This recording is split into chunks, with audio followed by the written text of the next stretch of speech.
సింహాచలంలో నరసింహస్వామికి చందనోత్సవం ఎందుకు చేస్తారు తెలుసా? ఒక చిన్న స్టోరీ అయితే మాత్రం నేను చెప్తున్నానండి. అన్నీ ఇక్కడ మా రాజమండ్రిలో కూడా సేమ్ అక్కడ సింహాచలంలో ఎలా జరిగిందో అలాగే చేస్తారు. అసలు ఆ స్వామివారికి చందనోత్సవం వెనుక ఉన్న చిన్న కథ. హిరణ్యాక్షుని హిరణ్యకశిపులు రాక్షసరాజులుగా జన్మించి భూదేవిని గడగడలాడించిన కథ. ఆది వరాహ రూపంలో శ్రీహరి అవతరించింది హిరణ్యాక్షకుని సంహరిస్తాడు. దాంతో అతని సోదరులు హిరణ్యకశిపులు హరిద్వేషంతో స్వామి భక్తులను కష్టాల పాలు చేస్తాడని అందరికీ స్టోరీ తెలిసిందే కదండి. ఆ సమయంలో కోసమే వేచి ఉన్న శ్రీహరి తన సేవకుడైన సుముఖుడిని హిరణ్యకశిపునిగా తనయుడైన ప్రహ్లాదుడిగా ప్రసాదిస్తాడు. గర్భస్థ శిశువుగా ఉన్నప్పటి నుంచి హరినామస్మరణతో ఎదిగిన ప్రహ్లాదుడు తండ్రికే కటకటంగా పరిగణిస్తాడనమాట. తనను భర్త శత్రువైన హరినామస్మరణ నుంచి కొడుకును మళ్లించాలని హిరణ్యకశిపుని విశ్వ ప్రయత్నం చేస్తాడు. ఎన్ని విధాలుగా శిక్షించినా కూడా మనసు మార్చుకోడు ప్రహ్లాదుడు. చివరికి ప్రహ్లాదుడిని సముద్రంలో పాడేయమని భటులను ఆదేశిస్తాడు. హిరణ్యకశిపుడు కానీ శ్రీహరి ప్రహ్లాదుడిని కాపాడి నృసింహావతారం హిరణ్యకశిపునిగా అంతమొందిస్తాడు ప్రహ్లాదుడు.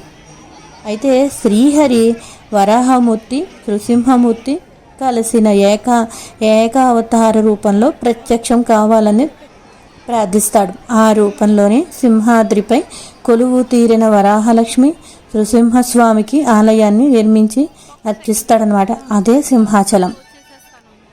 కృతాయుగములో ఆ దేవాలయం శిథిలమైనందున ఆ స్వామి మళ్ళీ ఆలయ గర్భన కనుమరుగే ఉంటాడు. కొంతకాలానికి చంద్రవంశ ప్రభువైన పురూరవుడు ఆకాశయంలో చేస్తూ అలా సింహాద్రిపై తరచి చూస్తుండగా వరాహలక్ష్మి నృసింహమూర్తి కనిపిస్తాడు. ఆ విగ్రహంపై పైకి తీసి ఆలయాన్ని పునఃప్రతిష్ఠ చేస్తాడు. ఆ సమయంలోనే ఆకాశవాణి పురూరవుని ఉద్దేశించి ఆ వరాహలక్ష్మీ నరసింహస్వామి నుంచి బయల్పడే అగ్నికీలకం అక్కడ పర్వతావళిగా గ్రహిస్తాయని, ఆ ప్రమాదాన్ని నివారించేందుకు మందమైన చల్లని చందన లేపనంతో నిత్యము కప్పి ఉంచమని, ఆ రూపంలోనే స్వామి అర్చించమని చెబుతుంది ఆకాశవాణి. సంవత్సరానికి ఒక్కరోజు వైశాఖ శుద్ధ తదియ నాడు స్వామివారి నిజరూప దర్శనం అది చూస్తామన్నమాట. మిగతా సంవత్సరం అంతా కూడా చందనంతో స్వామివారు అలాగే అలంకరించబడి ఉంటారన్నమాట. ఆనాటి నుండి పురూరవుడు చక్రవర్తి వరాహస్వామికి చందన లేపనంతో అలంకరించి ఆరాధించడం ప్రారంభిస్తాడనమాట.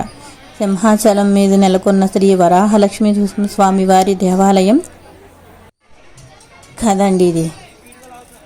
ప్రతి సంవత్సరం వైశాఖ శుద్ధ తదియ నాడు స్వామివారి నిజరూప దర్శనం కలుగుతుందన్నమాట. అనంతరం వైభవంగా చందనోత్సవాన్ని నిర్వహిస్తారు. ఆ ఉత్సవాన్ని కళ్ళారా చూసిన వాళ్ళకి సర్వశుభాలు కలుగుతాయి. ఒక ప్రగాఢ విశ్వాసం అండి. సింహాచలంలో ఎలాగ జరుగుతుందో ఇక్కడ రాజమండ్రిలో కూడా సేమ్ సింహాచలంలో ఎలా జరుగుతాయో స్వామివారికి ఇక్కడ కూడా అలాగే జరుగుతాయి. మేము ఈ గుడి ప్రతి సంవత్సరం వస్తూ ఉంటామండి ఈ గుడికి. చందనోత్సవం రోజున దేవుడిని తప్పకుండా నిజరూప దర్శనం అయితే మాత్రం మేము చూస్తాం. ఇది సింహాచలంలో నరసింహ